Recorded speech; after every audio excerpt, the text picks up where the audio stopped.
Ge omong. Kowe iki ngantemi urung irang larane kok blas-blas. Inggih Prabu mboten ya. Saestu. Panjenengan ingkang paring pangandikan nek Abimanyu sing nyolong pusaka Jamus Lima Rada ngantos Kanjeng Rama jadi pati duka. Niatipun kados pundi? Lan kersanipun menapa? Ora duwe karep apa-apa. Ya ming Pandhawa ben mati. Maaf lho iki.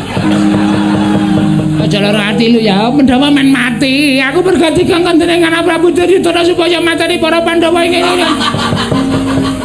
Sing apik nama. Iki wis sampe ya Antasena. Mbok yo wis Dimas. Mesake ketune nganti suwek-suwek kaya jubahe nganti suwek-suwek ling ngajar sapinane. Mbok nganti wuda ora bakal leren. Aku wis janji yo, Kang. Ning nganti Abimanyu cilik loro gedhe tekaning pati sing tak nggo ijol iki. Abimanyu metu gedhe, Durna kudu metu gedhe. Anggere rati plotot ya ora metu. Kok senengane ngono. Wong kok ora entuk menghibur diri. Aku ki lara tenan kok menghibur diri kok ora entuk.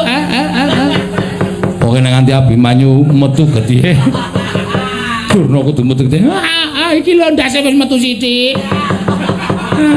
Monggo Abimanyu urung metu, aku wis metu ayo. Kudune metu ya bareng.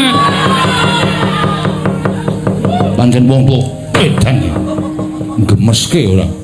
Sampun Kakang Mas sampun ben mati mbok ben. Kang, iki Mas gendong neh. Ngarjakne endi neh? Awar ngoyak bapa Werkudara. Bapak nek ra tak jegat ndak tuman, Kang sampean le mabur sing banter, Kang. Bapak susulen. Matur karo bapak nek sing dadi Kresna Begawan Durna. Ben, bapak wirang ya ben. Yo Dimas.